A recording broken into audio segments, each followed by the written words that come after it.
Today, I'd like to spend just a few minutes with you discussing an assignment.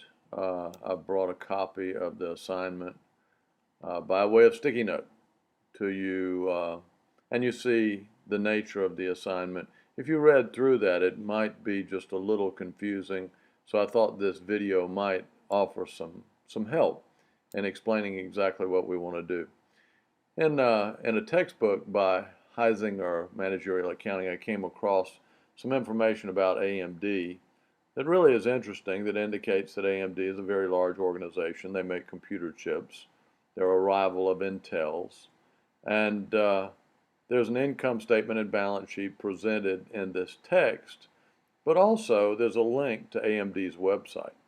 So if we can go to AMD's website, www.amd.com,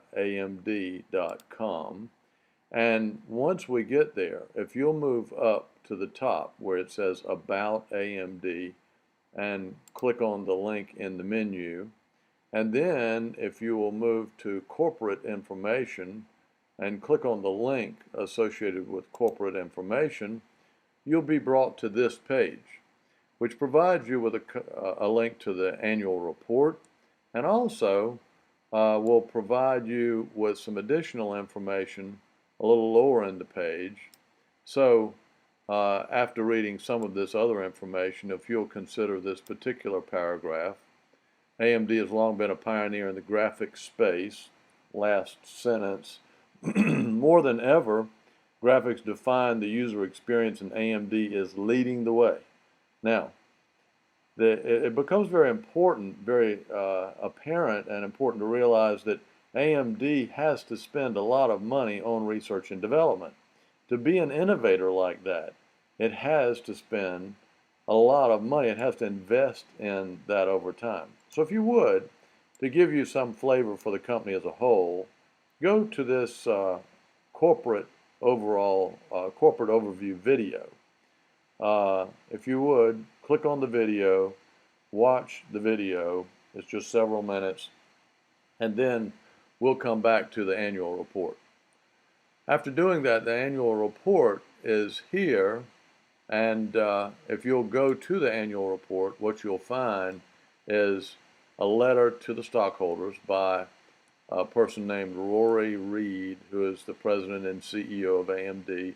And look at this passage down here. You may not be able to read all of this, particularly if your monitor doesn't have good resolution, so I'll read it for you. It says, "And we will bring disruptive innovation into key markets to create stockholder value." Disruptive innovation.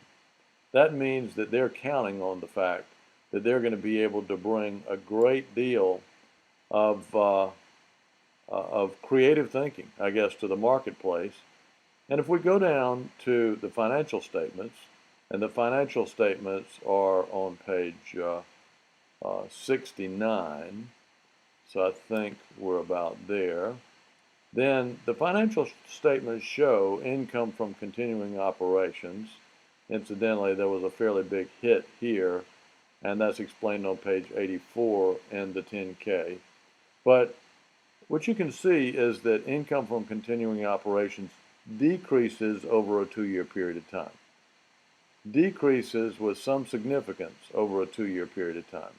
And at the same time, if you look at research and development, it seems that moving from 2009 to 2011, research and development goes from 1721, now this is in millions, but 1721 to 1453, so they end up spending a good bit less on research and development after the 2-year period of time, even though income from continuing operations increased a fairly good bit over that same 2-year period of time.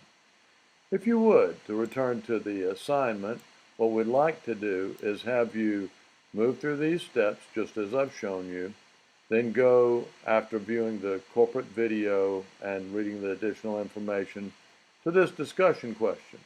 In view of the increase or decrease in money available from continuing operations, do you think that the increase or decrease in spending on research and development is appropriate? So having discussed this a little bit, if you would put together a well-reasoned 200 or 300 word, I don't know, 2 or 3 paragraphs, and organize it well. And if you would, send it to me just attached to an email. Thank you so much.